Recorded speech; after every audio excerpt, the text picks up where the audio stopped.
दिवस पर के जो आयोजक हैं भाई दरकार साहब और उनके गुरु जी से मुलाकात हुई कि जो क्वींस कॉलेज में है और ये बहुत खुशी का बात है। और विधायक जी आप कोई कहना ही नहीं आपने क्या क्या किया अपनी लाइफ में। एक बड़ा रिकॉर्ड है आपका हिंदुस्तान की राजनीति में, जो एक जो चुनाव आप जीत करके आए थे, क्या क्या किसी बात कोई तारीख का मैंने नहीं। आज प्राण दिवस है, हम लोग बाबा साहब को याद कर रहे हैं। बाबा साहब को जो हम याद करते हैं तो हम लोग ऐसा समझते हैं कि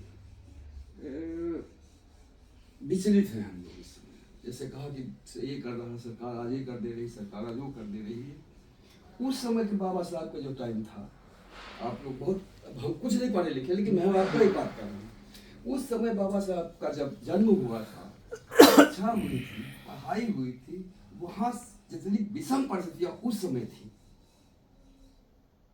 और उसमें उन्होंने हम लोगों को यहाँ तक ला करके संघर्ष करते हुए आए हैं। और संघर्ष करते करते उन्होंने जिस संविधान का नेतृत्व किया या संविधान को जो उन्होंने लिखा था, उसके लिखते लिखते हम लोग आज यहाँ पर जब खड़े हुए हैं, आज उनका मना रहे हैं, हमको ये समझना है कि हम आज खड़े कहाँ पे। जिस संविधान को उन्होंने बनाया, सब लोगों ने मिलकर बनाया, जो संविधान सभा थी उसके प्रारूप समिति का, लेकिन आज इन लोगों ने 75 साल में हमको कहाँ खड़ा कर दिया है। आज हम ये पूरे देश में आज हमें लड़ाई लड़ रहे हैं कि संविधान बचेगा कि नहीं बचेगा। और अम्बेडकर साहब ने जब वो ये सब किया था तब इनके पास कोई कानून नहीं था। हमारे पास उनका दिया हुआ कानून है, लेकिन हम आज इन विषम परिस्थितियों में खड़े हुए हैं कि वो लोग जो इनके जिस विचारधारा से जिंदगी भर लड़ते रहे, ये लड़ते रहे, बहुत सारे लोग लड़े, लोहिया लड़े, गांधी लड़े, सब लोग लड़ते रहे। आज हम लोग उनका साथ करने के बाद आज हम कहाँ पे खड़े हैं और हम लोग ये सोच रहे हैं कि खत्म हो जाएगा। और इसके लिए सब जगह चाहे अपने अपने स्तर से लोग लड़ रहे हैं, चाहे आदरणीय अखिलेश भाई हो या चाहे कोई भी हो, सब लोग कर, लेकिन एक संकट जरूर खड़ा होगा कि संविधान समाप्त जरूर हो जाएगा। और आज की स्थिति ये है कि महाराष्ट्र का चुनाव और इसके चुनाव के बाद तो अब बिल्कुल संभावनाएं खत्म हो रही हैं। हम सोच रहे हैं हम लोग करेंगे क्या है। राजेंद्र साहब आप हैं बाबू जी, आप सब लोग, हम लोग क्या कर सकते हैं इस तरह। अम्बेडकर ने अकेले अपनी लाइफ से, पैदा होने से लेकर के बच्चे मरते गए, वो करते गए, जैसे भाई ने कहा, वो कहां से निकाल के लाए देश को। आज हम लोगों की क्या जिम्मेदारी वहां पर ठहरती है, हम यहां पे सोच रहे हैं। और ये कहां से हो पाएगा, उनके ज्ञान से हुआ।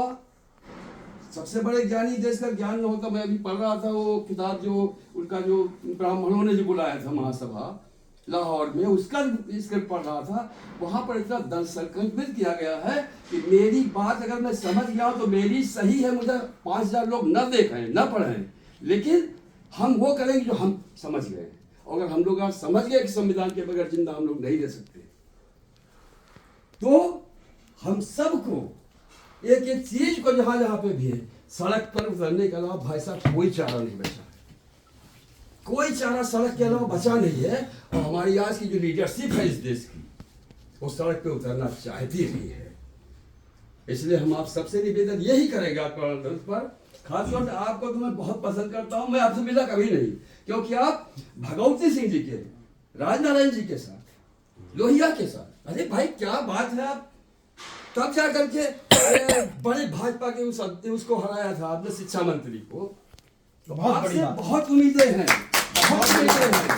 और आपके नेतृत्व में हम लोग पूरी इस बात को यह तो समझिए कि आप कुछ पदों पर नहीं है, हम लोग पदों पर नहीं है, हम लोग सड़क पे उतार करके बाबा साहब के संविधान को बचाने का काम करेंगे, कानून की लड़ाई का काम करेंगे, तभी कुछ हो पाएगा। आप ये समझिए, कोई उस समय बहुत बड़े बड़े लोग थे, लेकिन हमको बड़े लोगों से उम्मीद नहीं है, क्योंकि वो लोग कहीं एसी में बैठने वाले लोग हुए, हवा जहाज वाले हो गए हैं। तो मेरा निवेदन सबसे है आप लोगों से कि आप लोग इसमें अपनी जिम्मेदारी समझिए।